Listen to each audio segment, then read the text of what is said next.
Prontinho, pode iniciar. Certinho. Pessoal, boa noite. Tudo bem com vocês?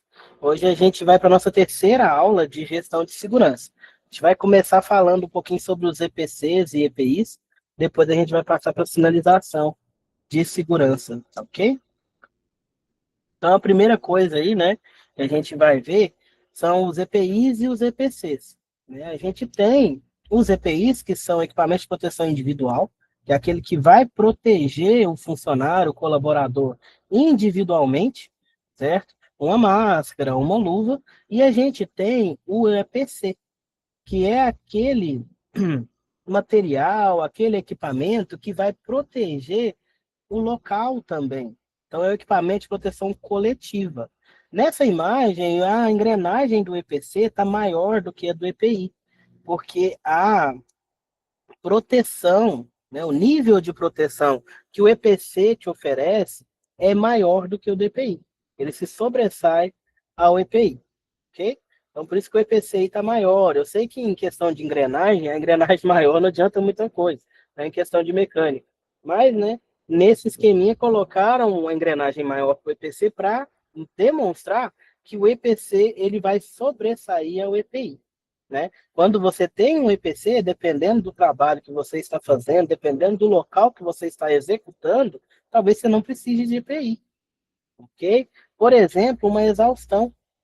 A gente vai ver a questão de laboratório químico, capela, que estava falando lá na apostila de vocês, né? Nessas questões aí, eu posso até dispensar alguns tipos de máscara, dependendo da substância que eu estou trabalhando, porque a exaustão, ela é uma forma de EPC, né? O exaustor. Então, tendo o exaustor, pode ser que eu não precise de utilizar o EPI. Então, o EPC ele vai ali sobressair ao EPI. Ele vai ser mais importante, vai oferecer um nível de proteção maior. Né?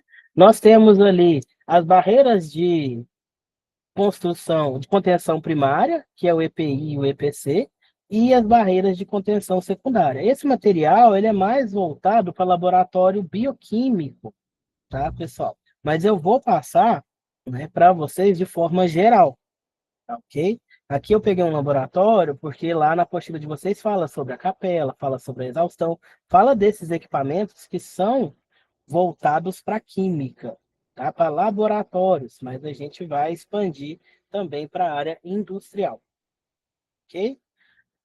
A barreira de contenção secundária, ela já vai vir ali no projeto, no próprio projeto da estrutura.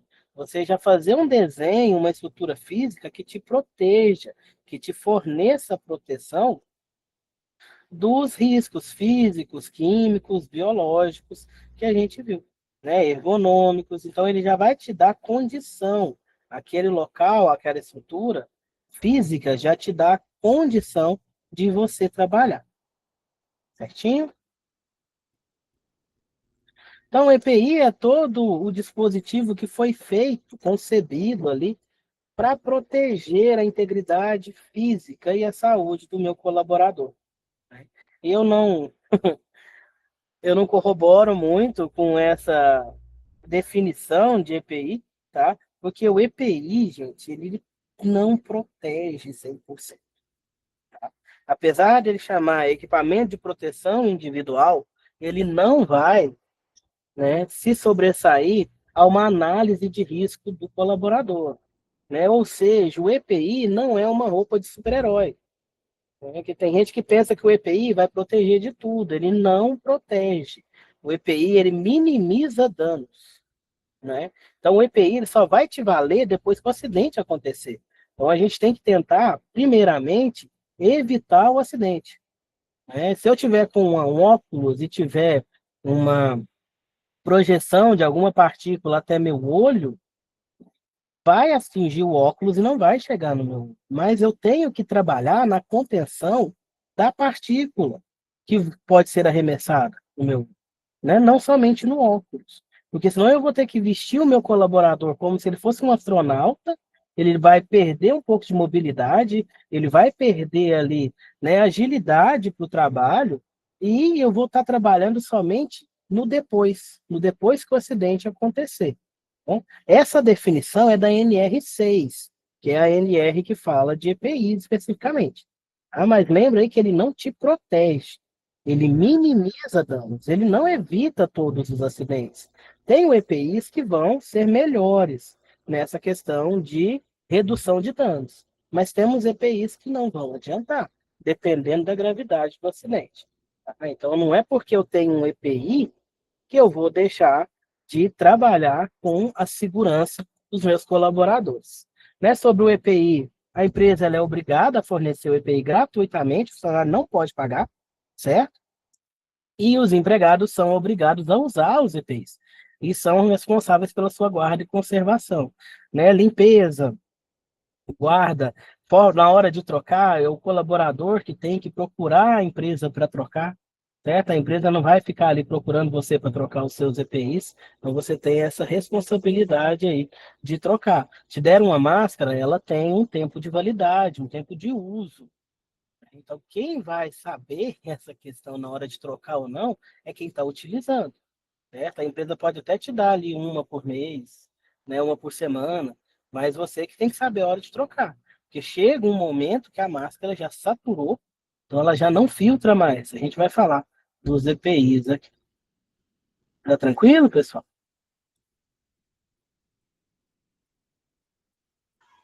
Nós Tranquilo, teremos EPIs. Oi? tranquilo. Ah, tá. Obrigado pela confirmação. Nós teremos EPIs para proteção de todas as partes do corpo. Né? Vamos começar ali pela cabeça. Né? Na cabeça, o primeiro que a gente pensa é no capacete. Né? Ele vai proteger de impacto, perfuração. Alguns tipos de capacete vão proteger de choque elétrico, né? Que eles vão ser isolantes ali. Né? E tem também outros tipos de capacete que são acoplados com outros dispositivos de segurança que vão oferecer uma proteção maior. A gente tem as máscaras faciais, né, que vai depender da substância química que você está trabalhando. A gente tem máscara contra gases, tem máscara contra particulados, temos máscaras de filtro físico e filtro químico. O físico ele funciona somente como uma barreira física contra particulados. Poeira, por exemplo. O químico, ele já vai ter alguma substância ali que vai reagir com aquela outra substância que é nociva, neutralizar ela antes de você respirar, né? Por exemplo, a gente tem filtros para gases ácidos. Então, esse filtro é um filtro de carvão, né, de carvão ativado ali, e ele vai neutralizar esse ácido, esse gás ácido que você vai respirar, para não deixar com que ele entre em contato com suas vias aéreas. Né? E tem as máscaras combinadas, que vai ter tanto o filtro físico quanto o filtro químico. Além dessas, nós teremos também as máscaras autônomas, que a gente fala. É aquela máscara de oxigênio que vai ser, né, por ar mandado através de um compressor ou por um cilindro, né? É autônomo, porque aí a pessoa pode entrar em um ambiente que tenha substâncias nocivas, porém ela não vai depender daquela atmosfera. Ela vai respirar somente o ar que está sendo mandado para ela. Então, por isso que a gente fala que ela é autônoma. Ela independe da atmosfera do ambiente, né? Utiliza-se ela em locais onde eu tenho uma presença alta de gases contaminantes. Esses gases contaminantes, pessoal, nas NRs têm um limite de tolerância. Eu não sei se eu já falei isso para vocês. Toda substância que é danosa tem nas NRs um limite de tolerância. A quantidade que eu posso ter naquele ambiente onde eu possa permitir o trabalho, com ou sem EPI. Okay? Um exemplo aí é o CO2. Né? O CO2, se tiver muito CO2 no local, a pessoa pode sofrer com asfixia, com dificuldade de respirar. Então, a gente tem um limite de tolerância da concentração do CO2 para o tempo de trabalho. A partir de uma certa concentração, a pessoa já não pode ficar exposta 8 horas por dia. Ela vai poder ficar só 6, só 2 horas, só 1 hora, né? Dependendo da concentração, nem 1 hora. Aí ela vai ter que entrar, por exemplo, com essa máscara autônoma. que ali ela não pode ficar naquele local, certo? Outro tipo de proteção para a cabeça, a gente tem os óculos de segurança, vai ser risco de impacto, substâncias nocivas e até mesmo radiação. Impacto, óculos anti-impacto, que é aquele mais simples que a gente utiliza, né? Só para projeção de partícula sólida. Para fluidos, ele não adianta muito. Aí tem que ser outro tipo de óculos, que é o óculos ampla visão, um que parece óculos de mergulhador, porque ele sim vai proteger contra projeções líquidas, ok? E a gente tem outros tipos de óculos, por exemplo, para radiação, que é no caso da solda, né? A gente tem a máscara do soldador, né? Porque ali, enquanto ele está soldando, né, está tendo ali incandescência do metal que ele está aquecendo.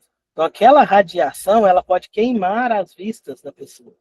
Então, ele usa uma máscara que tem ali um filtro dessa radiação, né, para as vistas. Porque senão ele pode queimar a vista.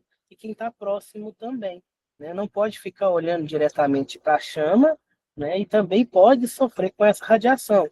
Além de queimadura no rosto, né, pode ter queimadura das vistas. Temos os equipamentos de proteção respiratória, são chamados EPRs, né, equipamento de proteção respiratória.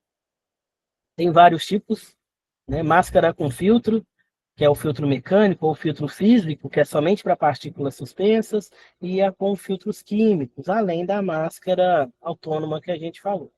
E nós temos a proteção auricular, os abafadores. Eu não estou de abafador, esse aqui é um fone, mas ele dá uma abafada no ruído.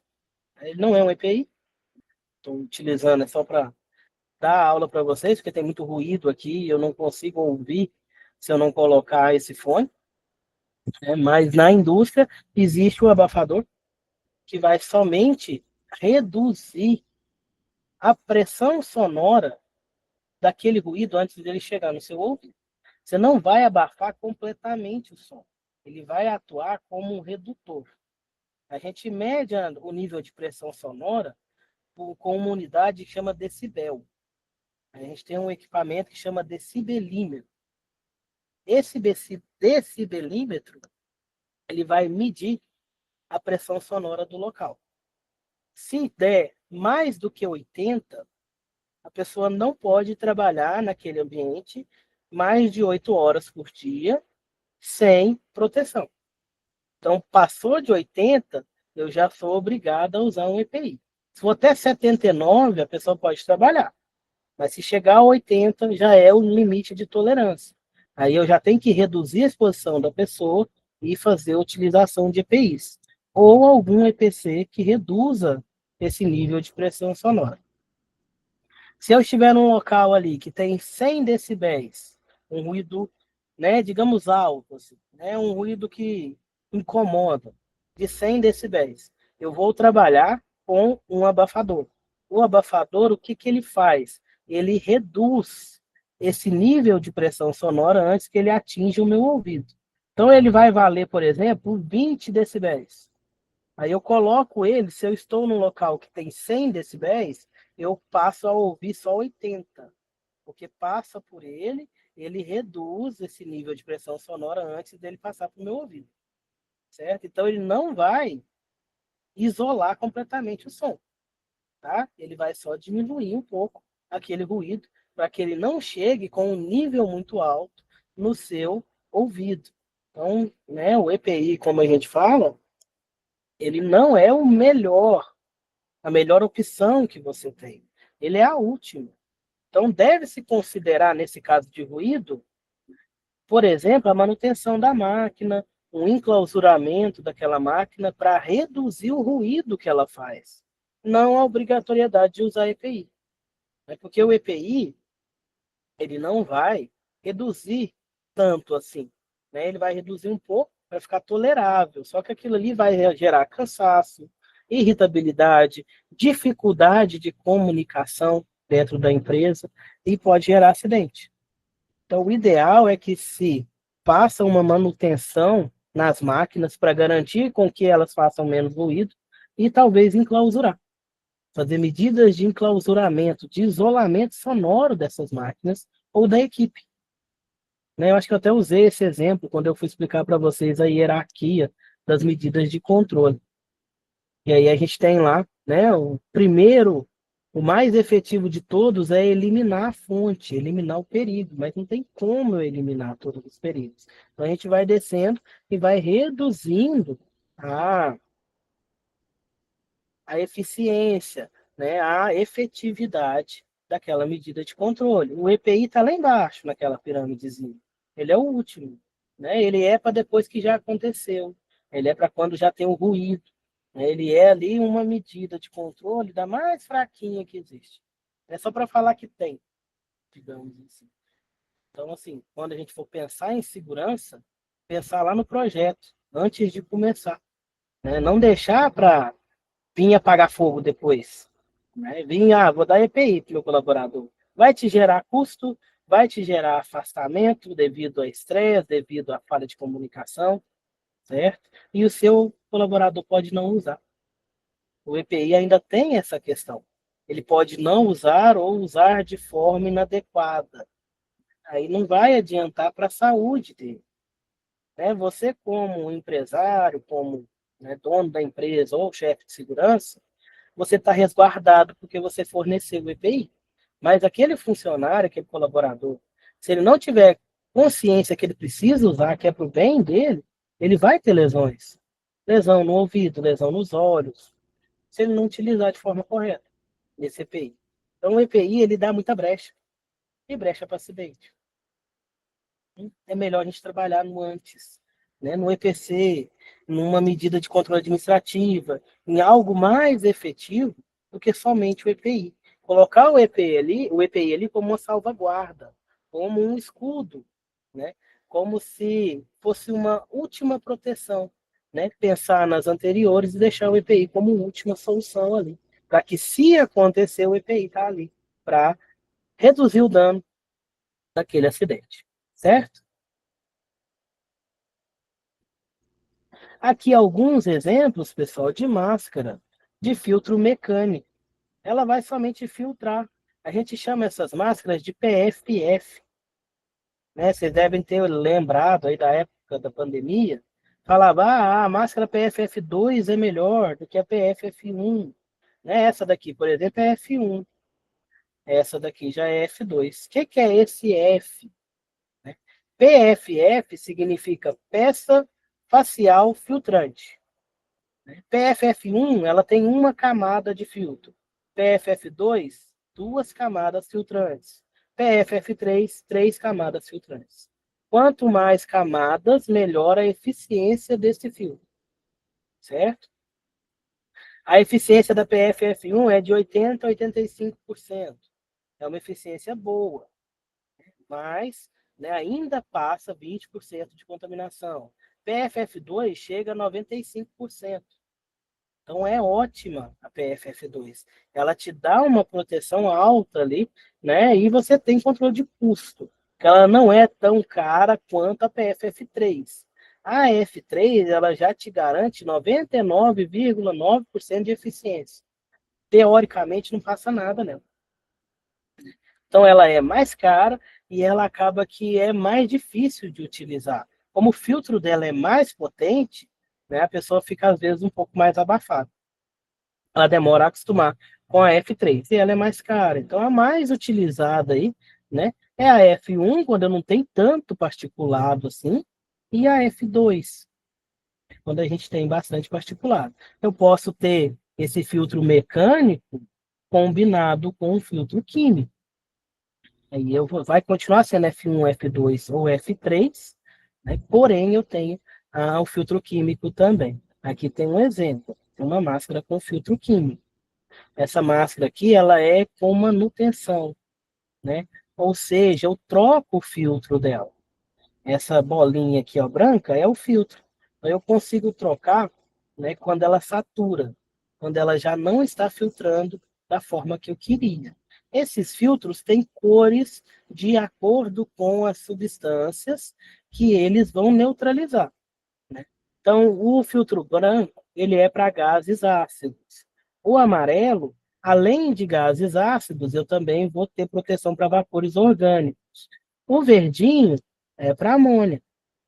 O marrom vai ser para vapores orgânicos, gases ácidos e amônia. E assim vai. O vermelho, né, ele vai pegar aqui, por exemplo, o monóxido de carbono, que é um gás extremamente perigoso, né, extremamente letal, porque ele não tem cor, ele não tem cheiro, e ele ocorre de processos naturais de queima, de combustão.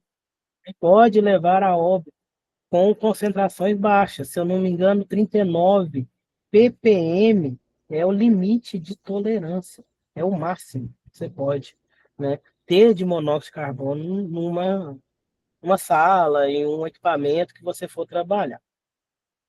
Branquinho com listras verdes vai ser para ácido clorídrico, branco com listras amarelas para o cloro, né, e azul para o monóxido de carbono, certo?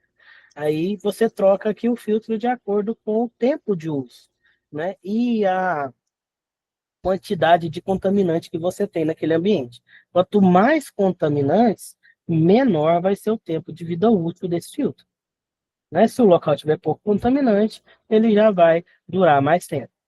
Como é que eu sei a hora de trocar? Tá com dificuldade de respirar, tá sentindo o gosto ou o cheiro de uma substância, é porque o filtro já saturou e já não está filtrando mais, né? Começar a sentir aquele gosto amargo na boca ou o cheiro mesmo, um cheiro diferente, é porque ele não está filtrando mais. Já está na hora de trocar, né? Aí tem a validade, né? Por exemplo, uma máscara PFF2 daquela tipo concha, ela tem uma vida útil de até 8 horas, mas em condições normais, né? Condições normais de contaminação baixa. Contaminação baixa, você fica quietinho. Agora, você trabalhando, fazendo uma atividade, você vai respirar mais, vai consumir mais oxigênio. Em um local que tem mais contaminação, ela não passa de 6 horas. Dependendo da quantidade de contaminação que você pode ter naquele ambiente, você tem que trocar ela de 4 em 4 horas. Apesar dela te dar ali um intervalo, uma janela de utilização de até 8 horas, é somente para você ficar paradinho, sentadinho num ambiente comum. Um ambiente que você tem mais particulado, vai diminuindo. Tem gente que se deixar, usa aquela máscara tipo concha, 5 dias. Não adianta. Ela não está filtrando mais. Certo? Outros tipos de máscara, né? A gente tem, essa daqui é a semifacial, porque ela protege vias aéreas, né? E ou a boca e o queixo do colaborador. E a gente tem a facial, que é a que além de proteger as vias aéreas, também vai proteger os olhos, tá? Então a diferença das duas. As duas são filtro químico, a gente troca o filtro aqui, ó, de acordo com, né, o tempo de utilização, né? Porém, essa daqui vai proteger também os olhos da pessoa. Essa daqui protege somente as vias respiratórias. Os óculos, né? Esses óculos aqui, pessoal, esse aqui é um anti-impacto, nessa imagem aqui, muito utilizado em laboratório, em serralheria, em pessoal que trabalha montando andaime, né? Construção civil, o pessoal usa muito essa daqui, esse óculos aqui que é o anti-impacto. E esse daqui é o ampla visão. Esse daqui ainda está acoplado com uma face shield, que é uma máscara de proteção facial. Certo? Esse daqui, ó, ele não vai deixar cair fluidos, que fluidos atinjam também a região dos olhos do colaborador. Certo? Esse daqui, ó, ela deve estar mexendo com algum ácido, então colocou esse óculos aqui, que se tiver um derramamento, né, arremessar uma gotícula, né, não vai ter perigo de atingir os olhos dela, né, nem o rosto, porque ela está com essa máscara. Né, talvez aqui a cabeça, parte de cima do couro cabeludo, mas o rosto em si não vai ser atingido, certo? Tranquilo até aqui?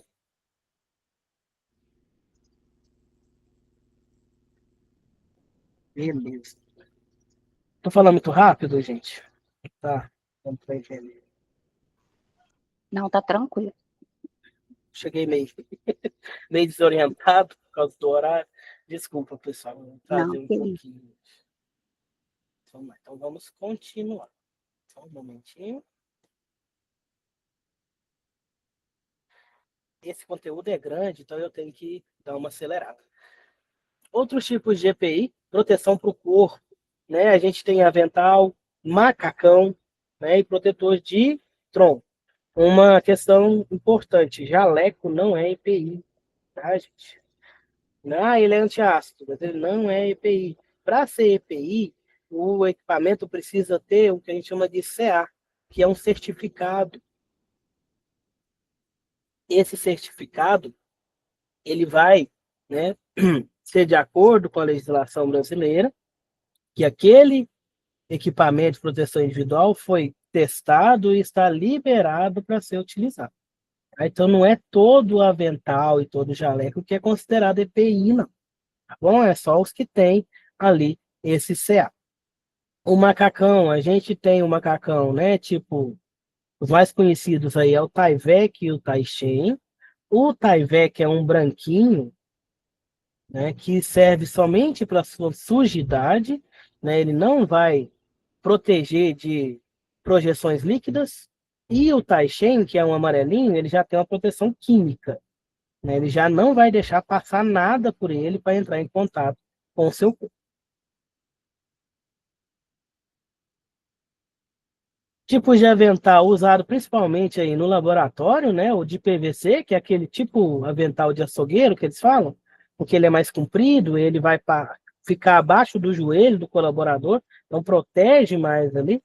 Tem o Kevlar, que vai ser utilizado onde tem calor excessivo. Depois tem uma imagem dele, ele é feito daquela manta, igual aquela manta que o pessoal do Corpo de Bombeiro usa, laminada, né, para calor. E tem o de borracha. Quando a gente vai manusear grandes volumes de substâncias ou fazer trabalhos perigosos de lavagem e limpeza de materiais e equipamentos. Aí ele é mais grosso para proteger o colaborador. O avental Kevlar e aqui o avental de PVC, que é o avental de açougueiro que a gente fala, né? Ele vai evitar com que o colaborador se molhe, né? Ou que alguma substância entre em contato com ele, né? Aqui do joelho para baixo ele vai estar com a bota, com a botina, né? E a possibilidade de atingir aqui já é menor do que de atingir o tronco desse colaborador. Luvas. As luvas são para proteção dos membros superiores, mão e antebraço, né? Algumas vêm até o cotovelo, tem os mangotes que chegam até o ombro, tá? E ela vai ser de acordo com a atividade que você está executando. A gente tem luva para risco biológico, para risco químico, para calor, para mordida, para corte, para choque elétrico, etc. Então, tem vários tipos de luvas para serem utilizadas de acordo com a exposição. Né? Além delas, a gente tem os cremes protetores para a mão também, né? Porque às vezes você vai trabalhar com alguma substância que pode ser agressiva às suas mãos. Com o tempo, pode estar criando ali, né, gerando uma dermatite de contato, uma alergia. Então, existem cremes protetores que formam um filmezinho, uma película bem fininha de proteção na pele, para que não haja irritação com principalmente esses particulados que podem irritar a pele do colaborador. Só um momento. A slide está querendo passar. Aqui há alguns tipos de luva, né? Luva de látex, essa daqui ela é mais para risco biológico, tá? Ela não vai adiantar para corte, né? Para corte ela não vai ser boa, né? Dependendo que você for trabalhar, ela é somente ali uma proteção bem básica. A gente tem, né, a luva aí de PVA, que ela já vai ser melhor para trabalhar com substâncias perigosas, por exemplo, alguns ácidos ela consegue proteger, Tem a luva de malha de aço, tá? Essa imagem aqui não é uma de malha de aço, mas a de malha de aço é aquela que o pessoal usa também em açougue. Ela é de uma trama de aço, para que não tenha risco de corte, né? E a gente tem as luvas térmicas para trabalho com material quente, por exemplo, solda, né? O pessoal usa essas luvas para manusear superfícies quentes, peças aquecidas e até mesmo na soldagem. Tem a antimordida também, ela não está aqui, né? Mas, por exemplo, o pessoal que trabalha aí com cães, né? Com animais selvagens que podem estar mordendo a pessoa, eles têm uma luva que utilizam, né? É uma luva com mangote para proteger o braço para que não tenha ali o contato, né, dos dentes do animal com o corpo da pessoa. Ela é bem resistente, aí o dentinho do cachorro, do animal, não consegue perfurar essas luvas. Aqui tem algumas luvas, né, e as substâncias que elas são eficientes ou não recomendadas, certo? Aqui somente para efeito de curiosidade mesmo, né? Então a gente tem aqui, né, o HCl, por exemplo, que é um ácido clorídrico. Uma luva de borracha natural, ela é boa, aí vai depender da pureza desse ácido, da acidez dele, se ele está diluído ou não. A de neoprene, ela já é excelente, ela já é indicada. A de PVC também. A de PVA não é recomendada, né, para esse tipo de ácido, porque ela pode reagir, né? E a de borracha, ela é excelente, né? Aqui só para mostrar para vocês que depende da substância, certo? A substância que eu estiver trabalhando para eu escolher a melhor luva, a que mais protege. Aqui alguns exemplos. Essa daqui, ó, é para mexer com temperaturas baixas. E para os membros inferiores, a gente tem as botas, bota de borracha, né, e o propé, usado em área de cultivo e área de cirúrgica. Aqui um exemplo, né, desses, parece umas toquinhas de não tecido, né? Isso daqui é para evitar contaminação. Por exemplo, bloco cirúrgico, o pessoal utiliza isso daqui para não trazer contaminação de fora, né, para dentro do centro cirúrgico.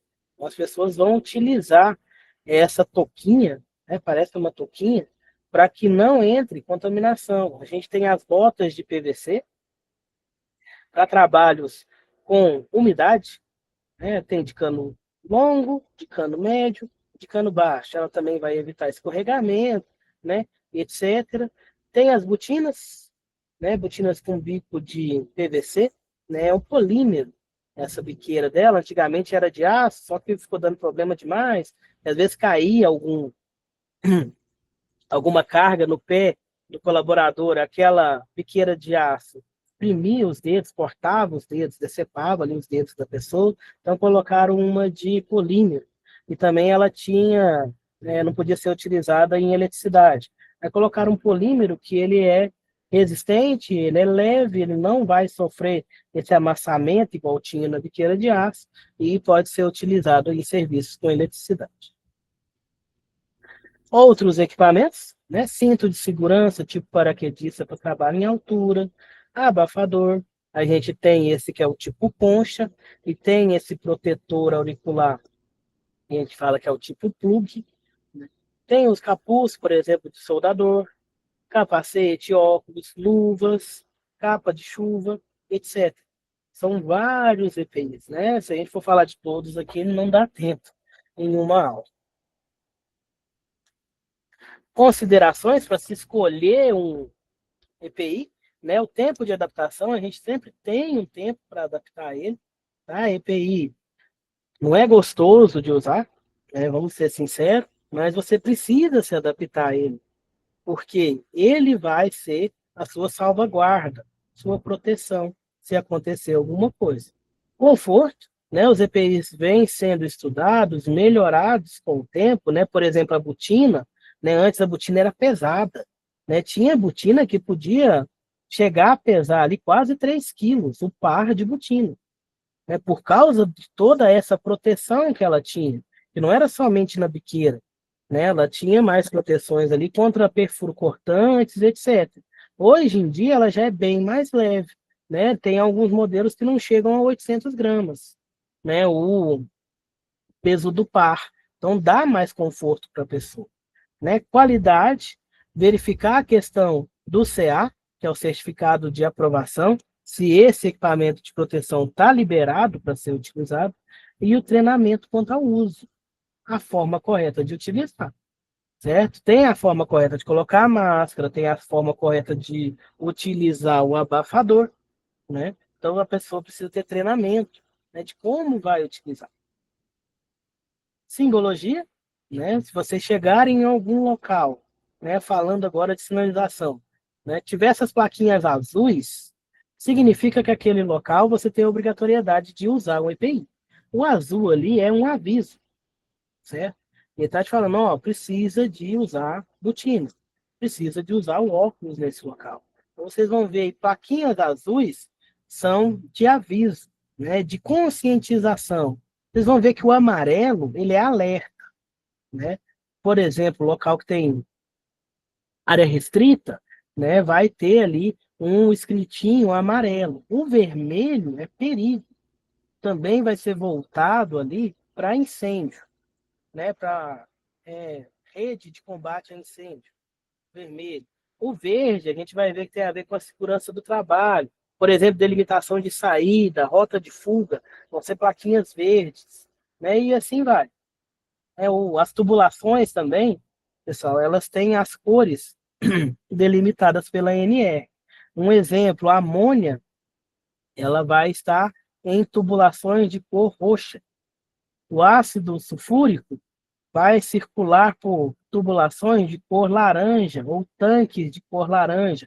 Isso daí é da ANR, certo? O vermelho vai ser para a rede de combate a incêndio, para onde passa a água para combater incêndio. E assim vai, certo? Cada substância tem uma cor ali pela ANR da tubulação. O verde é oxigênio. Vocês já devem ter visto em hospital, visto aí cilindros de oxigênio, né, eles costumam ser verdes, porque o verde é a cor do oxigênio, né? E tem outras cores, eu não vou lembrar todas de cabeça agora, tá, pessoal? EPC, equipamento de proteção coletiva, né? Eles vão estar instalados no local e eles sobressaem aos EPIs, né? Aqui nesse exemplo a gente tem capelas. O que são capelas? São locais isolados, aonde a gente trabalha com substâncias perigosas. Lá dentro tem um exaustor. Então eu vou fazer uma reação química, né, que envolve ácido.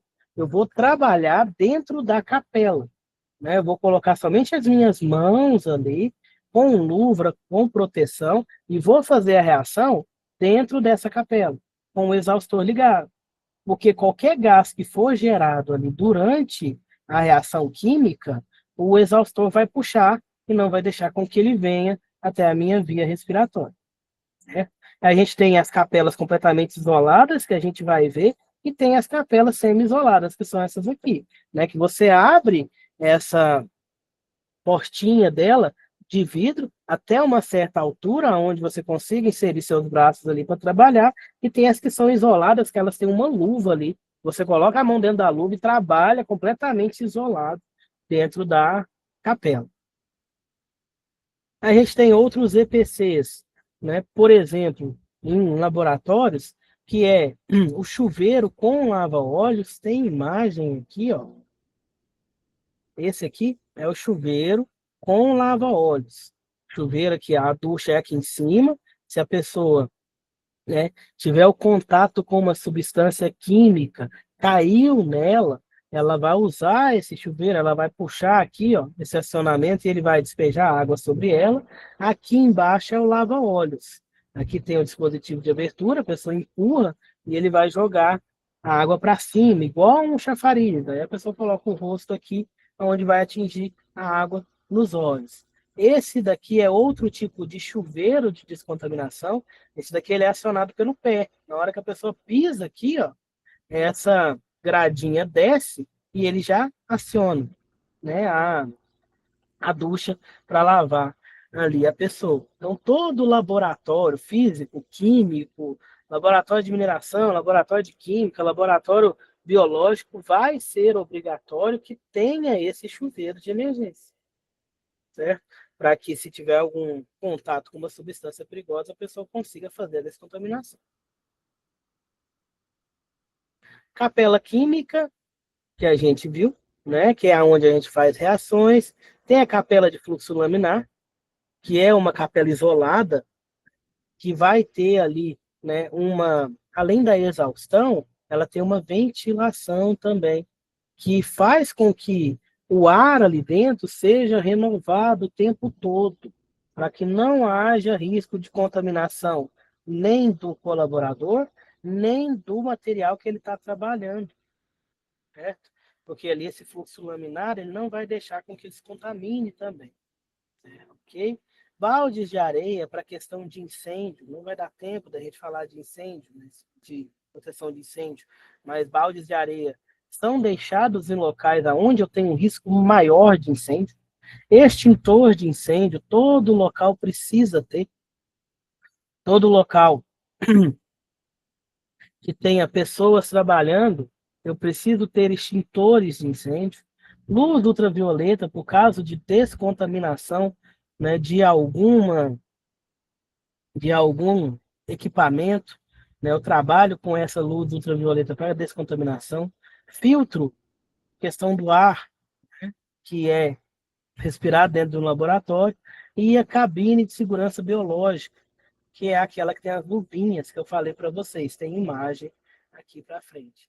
Aqui está mostrando os lava-óleos de emergência, certo? E tem o portátil, que é esse daqui, né? São recipientes, né, com água, onde você vai colocar ele ali, pegar ele e jogar água nos olhos, né? Ele tem o formato do olho da pessoa, onde ela coloca ali e aperta, ok?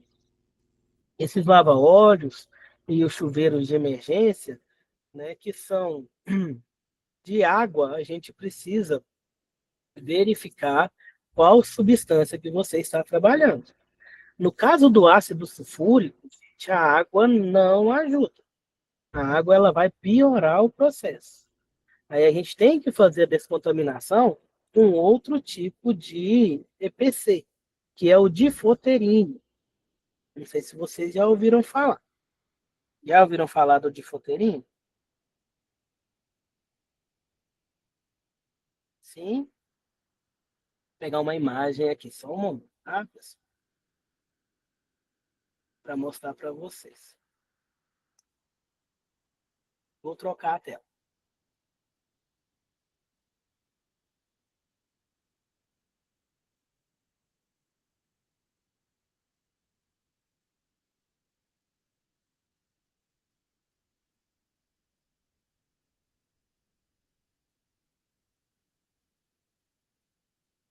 Tento.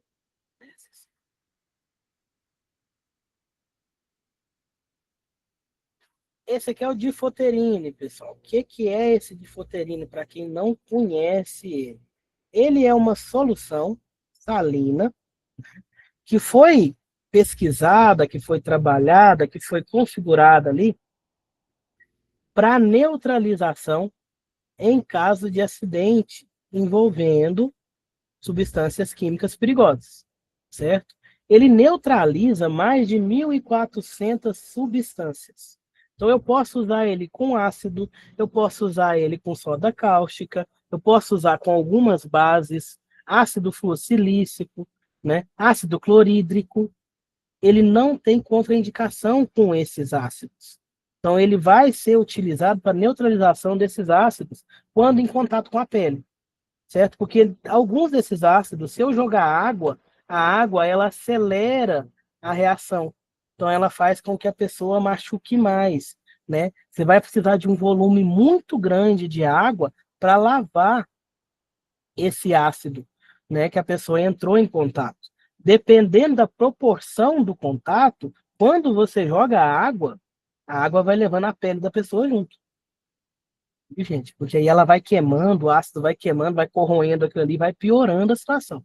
Então, o difoterine, ele foi criado para isso, para descontaminação, nesse caso de substância perigosa. Okay? Ele parece uma água, você aperta o sprayzinho dele, ele parece uma água, ele é transparente, não tem cor, não tem cheiro, não tem nada, mas ele vai neutralizar a molécula agressora. Né? Ele vai capturar essa molécula e reagir com ela e não deixar ela reagir com seu corpo. Né? Ele vai te proteger. Né? Lógico que depende da velocidade com que você utiliza ele. Okay? Então, quanto mais rápido você jogar ele, mais eficiente ele vai ser. Então, ele tem que ser levado para sua frente de trabalho. Você vai trabalhar próximo a um circuito de solda, leva o Difoterine. Leva o Difoterine com você, porque se tiver um contato, ele estando com você ali, você utiliza, certo? Ele tem várias embalagens. A gente tem embalagem, né? Esse daqui é o Microdap, que é um spray pequeno, né? Um aerossolzinho pequeno, parece embalagem de desodorante, de 100 ml, pequenininho. Esse aqui é bem portátil, você leva no bolso. Tem o Mini DAP, que é um pouquinho maior. Esse aqui ele é do tamanho do desodorante mesmo, que ele é de 200 ml. Okay? A gente tem esses dois tipos aqui. Eu estou desenhando, não sei se vocês estão vendo. Deixa eu puxar aqui. Esse aqui, ó, é o Microdap, que é o de 100 ml. Esse é o de 200 ml, que é o Mini DAP. Né? Eles são para rosto, braço, para contatos menores. Ele não serve para o olho. Mas caiu no seu olho, você não tem o específico, pode usar. Tá? Pode usar esse spray aqui. A única uma orientação que se dá é que afaste um pouco mais o spray e jogue. É mais difícil manter o olho aberto enquanto está apertando o spray. Tá? Mas se não tiver outro no local, utilize esse daí. O conteúdo dessas embalagens é o mesmo. É o mesmo de Difoterine. O que vai mudar é somente o formato da embalagem e a quantidade. Tá? O produto é o mesmo. Por que eu estou falando isso? Esses dois aqui são para os olhos. Esse laranjinha, apesar do desenho estar grande, ele é pequenininho. Ele é desse tamanho aqui, ó. Ele é de 50 ml, esse laranjinha. Esse laranjinha a gente chama de lis. Ele é um recipiente de 50 ml que você vai abrir e jogar no olho, caso tenha contato. Ele é para um olho só. Certo? Então, quando você vai para uma área que pode ter essas substâncias perigosas, você leva o Minidap, que é esse spray, e o Lis. E deixa próximo de você um carrinho aonde vai ter os outros. Então, esse laranjinha, você começa ali a utilização logo após o contato com o olho, né? Você já joga no olho. Depois você continua a lavagem dos olhos com esse LPMT, que é um recipiente de 500 ml, né? Que também tem aqui uma abertura, uma saída em formato do olho, para que você joga no olho, certo? E a gente tem a ducha, que é o DAP, que é esse grande aqui. Ele parece um extintor. Ele é de 5 litros. Esse aqui é para contaminações maiores do corpo todo. Né? Então, ele é igual uma ducha. Você aperta ele tem um esguicho, igual um extintor de incêndio, e você joga na pessoa.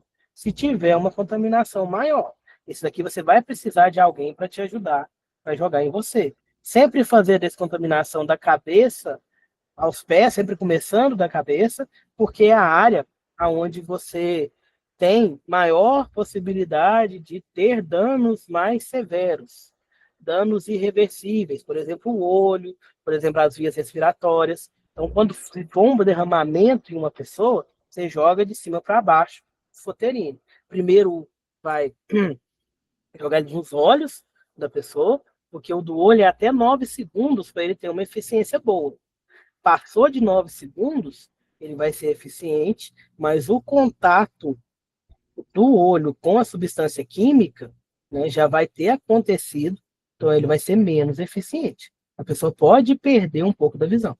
Agora, nos primeiros 9 segundos, ele consegue capturar ali aquele ácido, aquela soda que caiu no olho da pessoa, e ela pode não ter lesões nos olhos.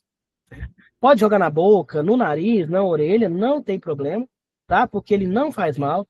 Se a pessoa engolir, ele não vai fazer nenhum mal para a pessoa. Porém, se tiver o caso de engolir essa substância química, a soda, por exemplo, não vai adiantar eu tomar o difoterino depois, tá? Porque quando você ingere essa substância, talvez caiu no seu rosto, você engoliu sem querer, ela já desce queimando, lesionando as suas vias aéreas, né? Garganta, essa mucosa aí vai sendo toda agredida. Então não adianta tomar o difoterino, porque aí já queimou, já desceu queimando, não adianta. Caso, né, tenha contato com a boca, a pessoa engolir acidentalmente o difoterine, não faz mal, mas ele não é indicado, né, no caso da pessoa tomar, ingerir essa substância química. Se ela tiver, né, engolido a substância química, é o hospital. Aí no hospital, né, vai fazer o tratamento, se precisar de fazer uma lavagem, alguma coisa. Né? Essa questão também de ingestão de substâncias perigosas, até substâncias que a gente tem em casa, tá, pessoal? Nunca provoca vômito, ok? E não dá qualquer coisa para a pessoa beber, não. É um tal de, dá leite que corta. Não corta. Vai para o hospital e leva o rótulo da substância. Encaminha a pessoa para o hospital. Porque quando a pessoa ingere, né, essa substância, ela chegando no estômago, ela reage com o ácido do estômago. Se eu provoco vômito, esse ácido vai subir queimando a garganta da pessoa. Né? Queimaduras ali que podem virar infecções e a pessoa pode ir a óbito. Não pode provocar vômito por isso. Não pode dar nada para beber pela mesma situação. Você deu água para a pessoa beber. A água vai reagir com a substância que ela engoliu e com o ácido do estômago. Né? Essa reação pode ferir o estômago da pessoa, ou se ela provocar vômito, pode ferir as vias respiratórias. Então, ingeriu, hospital. Ok? Criança, idoso, cuidado. Tá? Cuidado com embalagem, pessoal. As embalagens hoje em dia são, né, diferentes. Às vezes a criança vê ali um detergente, um desinfetante, acha bonita aquela cor, pensa que é um suco, pensa que é um doce, alguma coisa e bebe. Tá? Cuidado com essas embalagens. Idoso também, né? O idoso às vezes está cansado, às vezes já está ali com alguma perdão, dificuldade, né, a pessoa que tem Alzheimer, alguma coisa assim, né, às vezes não consegue ver o rótulo e utiliza aquela substância, bebe aquela substância, então tomem cuidado. Tá? Em questão também de trocar de embalagem, produto de limpeza, rotula, coloca o rótulo, separa, tá, pessoal? Porque é muito perigoso. A gente não vê falando tanto, mas ainda tem bastante contaminação aí, né, com produtos caseiros, com substâncias que a gente tem em casa. Ok? Voltando aqui para o outro slide. Entenderam o difoterino? Depois eu vou colocar no slide de vocês um vídeo da utilização do difoterino. Né? De como se utiliza. Que é aquela questão, ele é do YouTube, se eu colocar para rodar aqui, vai dar direitos autorais, etc. Mas aí eu mando para vocês. Capela, a gente falou da capela, né? Os ácidos nos laboratórios ficam dentro da capela, porque eles podem ter ali, né, uma vaporização e tal, então eles ficam ali para garantir com que não haja contaminação, né? E a cabine de segurança biológica, né, é aquela que vai proteger não somente o colaborador, mas também o ambiente e a amostra, tá? Não vai permitir que esses aerossóis sejam arremessados para o ambiente. Aerossol, gente, é partícula muito pequena, tá? Pode ser líquida ou pode ser sólida, né? Quando a gente fala lá, o desodorante, a gente fala até errado, a gente fala aerosol, mas é aerossol, tá? É porque são gotículas muito pequenininhas, cerca de 1 micrômetro de diâmetro. 1 micrômetro é 1 milímetro dividido por 1000. Tá, gente? Então, assim, pensa 1 milímetro, divide ele por 1000, é 1 micrômetro. Então, um aerossol é uma partícula, perdão, que vai ter tamanho na casa dos micrômetros. 10 micrômetros, 50 micrômetros, ou seja, bem menor do que o milímetro.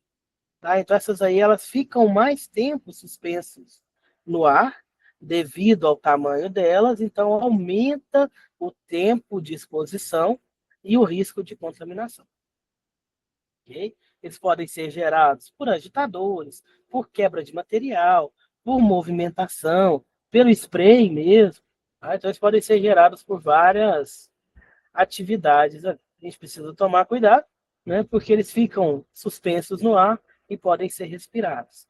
Essas cabines de segurança biológica, elas vão ter um filtro que vai ser eficiente para partículas extremamente finas, de até 0,3 micrômetros. Né? Esse aqui é um tipo de filtro, que é o filtro EPA. Né? Vocês já devem ter visto, tem alguns aspiradores de pó atualmente que estão vindo com esse filtro EPA, né? Que ele tem uma alta eficiência para particulados no ar, 99%. Os aspiradores antigos não tinham esse filtro. Então você está aspirando pó, né? O mais fininho o aspirador puxa, mas o filtro dele não filtra, então ele joga, ele devolve para sua casa aquele mais fininho. E esse mais fininho é o que mais provoca alergia, é o que mais provoca doenças respiratórias, porque ele fica mais tempo suspenso no ar, vai ser difícil você retirar ele. Então, aqueles aspiradores de pó antigos não tinha esse filtro EPA, então eles acabavam espalhando contaminação. Né? Agora, os aspiradores mais recentes já têm esse filtrozinho, né, que consegue ali filtrar 99% das partículas. Porém, tem um tempo de uso, tá, gente? Deixa eu olhar essa questão. E a gente tem os filtros ultra. Né? Esse daqui é mais utilizado em laboratório químico. Desculpa. E ele vai pegar ali partículas menores, né, até 0,1 micrômetro. Então, ele é mais efetivo. Porém, o custo dele é 150 vezes maior. 150% do filtro E.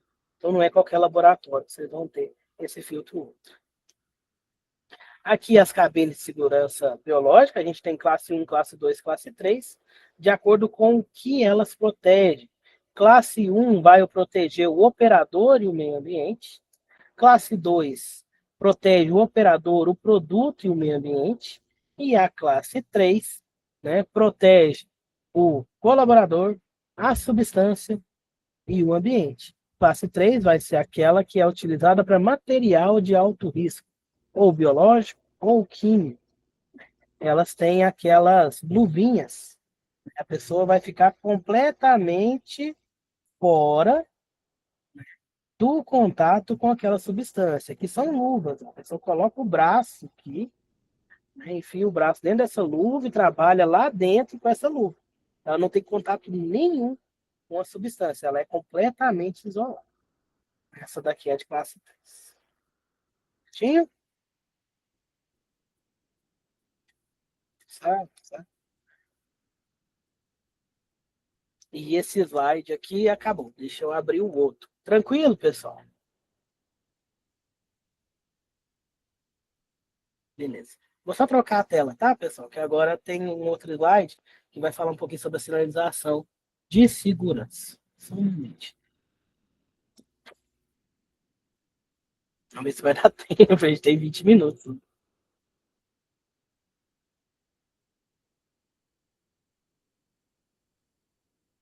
Aí tá feio.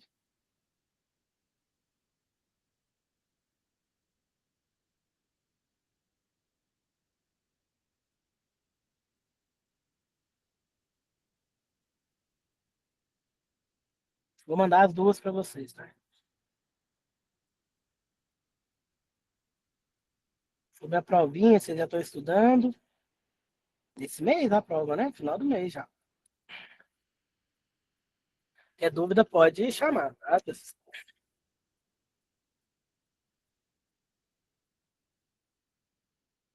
Já falou, né, das sinalizações de segurança, né? Todas as empresas, indústrias, laboratórios precisam ter essa sinalização de segurança. Então, as cores são essas. Verde remete à segurança, né, a alertas ali, ó, a orientação de rota de fuga, local de saída de emergência, chuveiros, lava-óleos de emergência. O vermelho, perigo, né, alertar em questão de perigo nos locais, risco de incêndio, né, vai ser o vermelhinho. O amarelo, né, é cuidado, né, alerta, afaste, área restrita, vai ser amarelinho, né, e costuma estar escrito de branco. E o vermelho aqui, perigo, atenção. Mais exemplos aí, né, avisos. O laranja também, ele vai remeter ali a atenção. O equipamento de proteção individual a gente viu, o CA a gente falou, treinamento a gente falou. Um minuto. Que a gente já viu, tá, pessoal?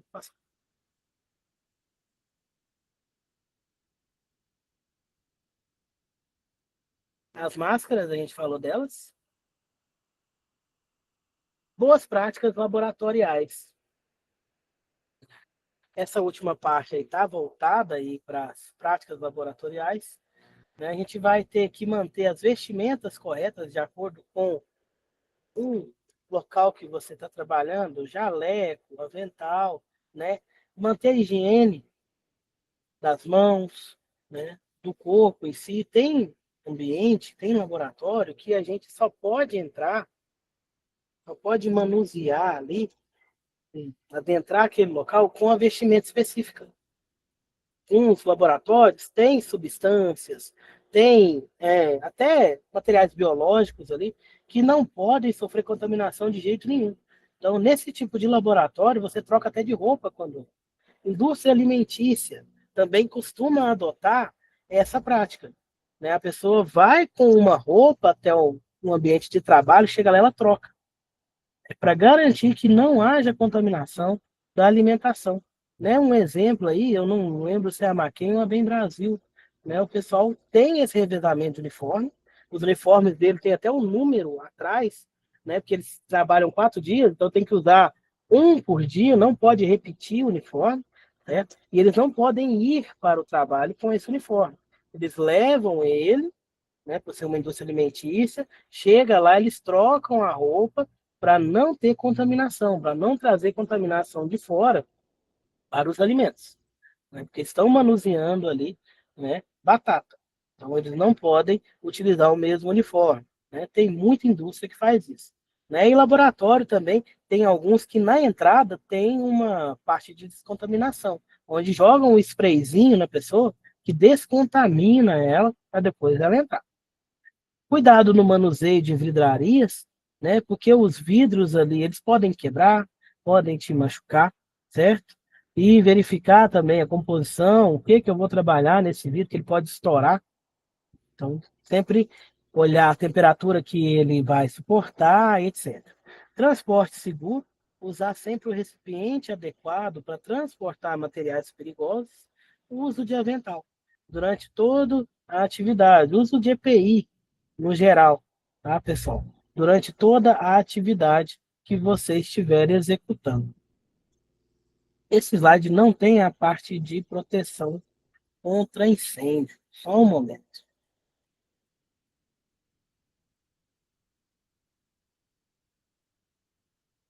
Tá tranquilo, pessoal?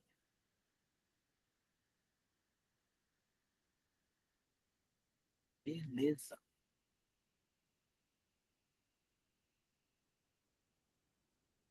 Medo de emergência, EPI. Deixa eu só ver se está faltando alguma coisa. As luvas.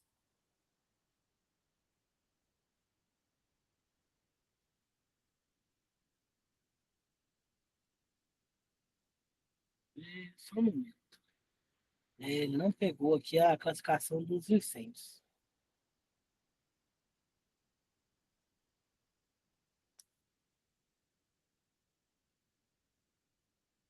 Um minutinho.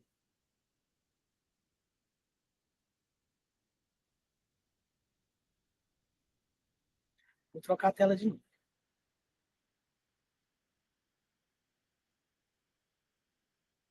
E, pessoal, só para finalizar mesmo a questão de combate a incêndio, que é uma parte muito importante que faltou ali na minha apresentação.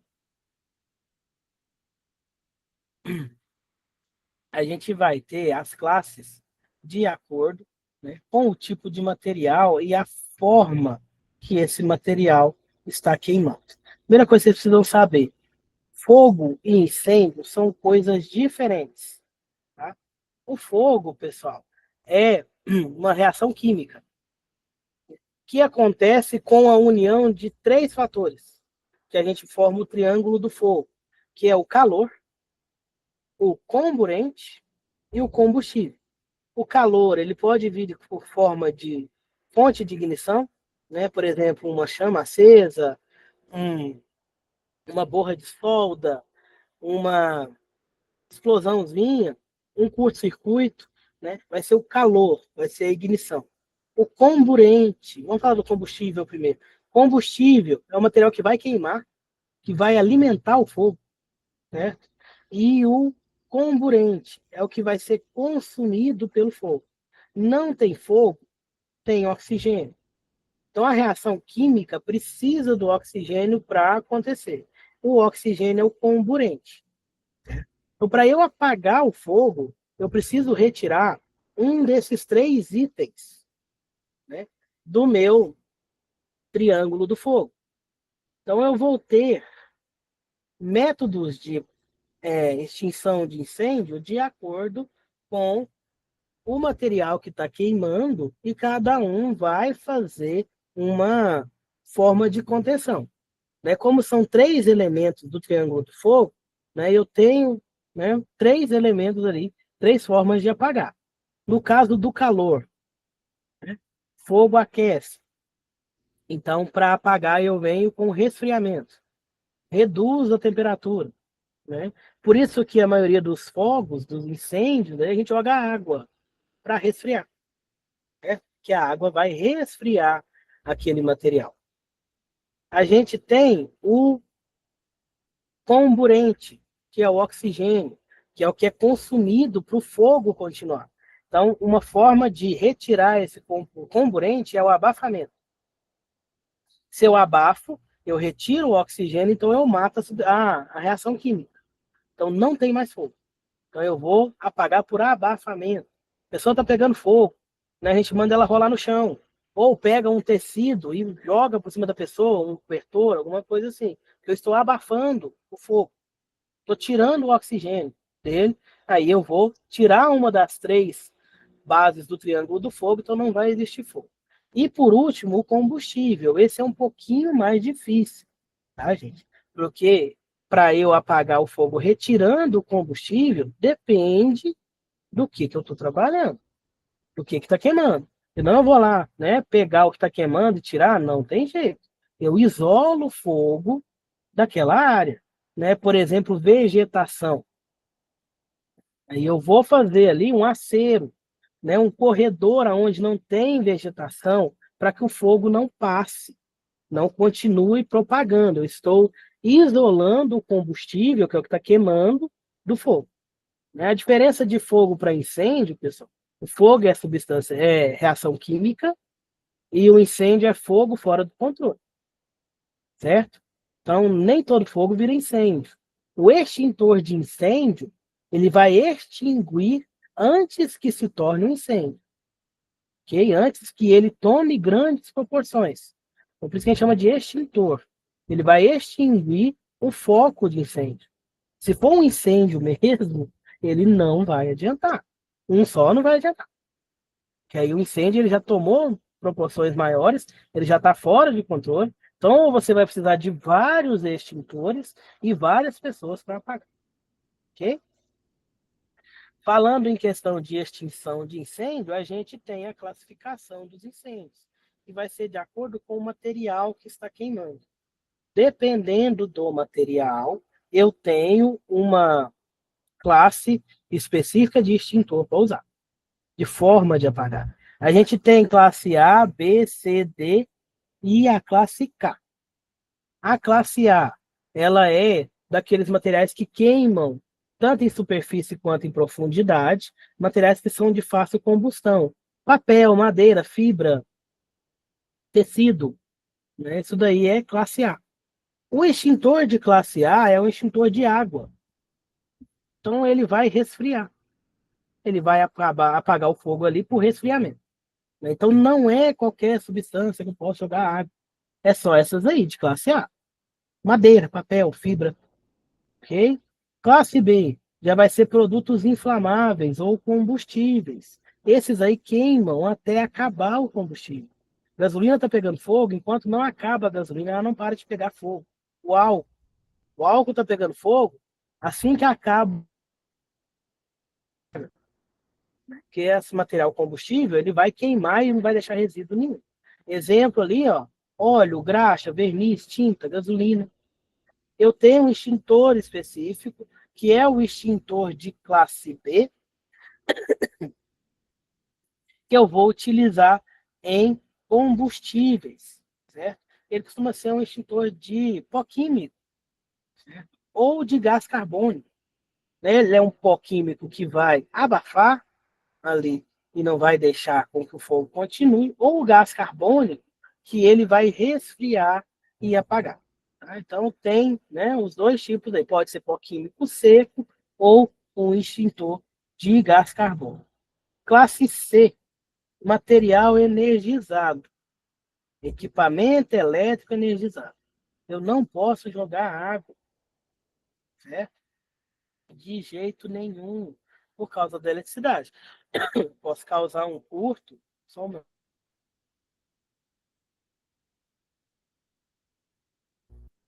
eu posso causar um curto ou até, né, aumentar a possibilidade de choque se eu jogar água nesse equipamento que está energizado.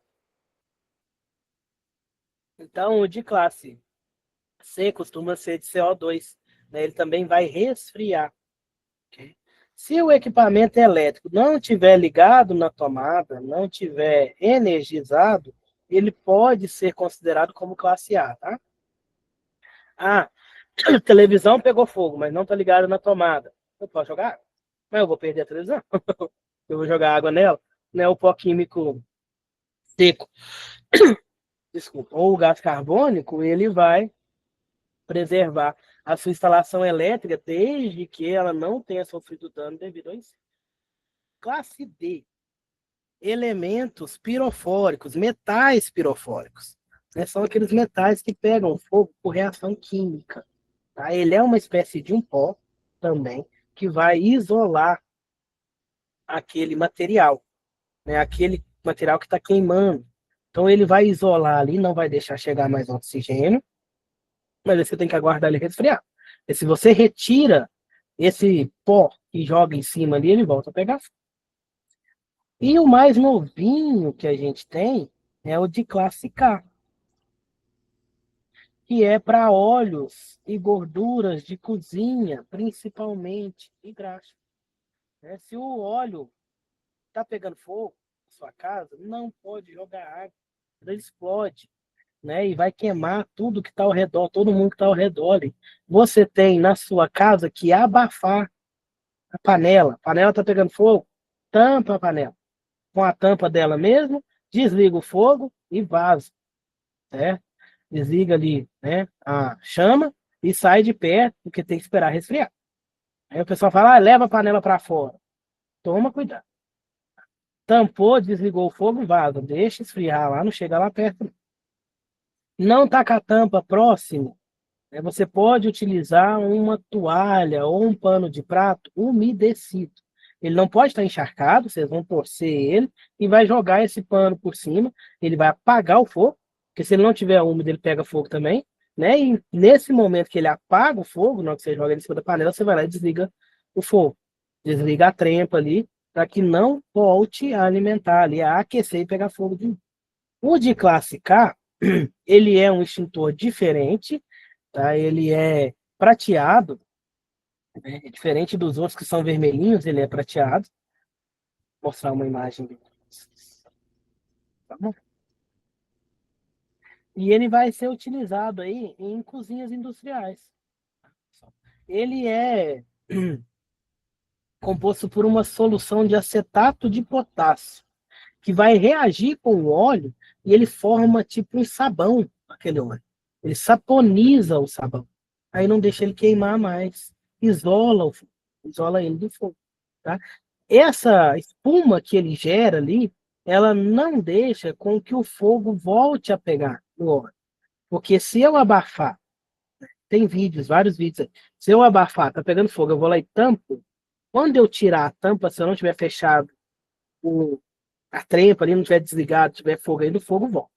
Com o extintor tipo K, não volta. Porque ele saponiza, né, ele faz o sabão com aquele óleo e não deixa com que ele continue pegando fogo. Certo? Alguma dúvida, pessoal? Vou só mostrar a imagem do extintor tipo K para vocês, se nosso tempo já está no fim. Aqui a imagenzinha dele, ó, ele é prateado, tá? E nele tá ali, o símbolo dele é preto. É um símbolozinho com uma frigideirinha aqui. Frigideirinha pegando fogo. Ele também pode ser utilizado em material de tipo A, classe A. Aí também vai ser eficiente. Mas ele é para óleos e gorduras e graxas. Se estiver pegando fogo. Ok? Pessoal, há alguma dúvida? Então foi tranquilo. Certo? Muito obrigado, pessoal. A gente fica por aqui. Uma boa prova para vocês. Tá? Estudem, dá uma olhadinha nos slides. A prova vai estar tranquila. Qualquer dúvida antes da prova, vocês podem me procurar. Na hora da prova, eu não posso ajudar vocês. Então, Ok, até a próxima. Até a próxima aula. Até o próximo módulo também. ok. Até. Até. Boa noite. Boa noite, gente. Tchau. Tchau. Obrigado. De nada, Arthur. Obrigado a você.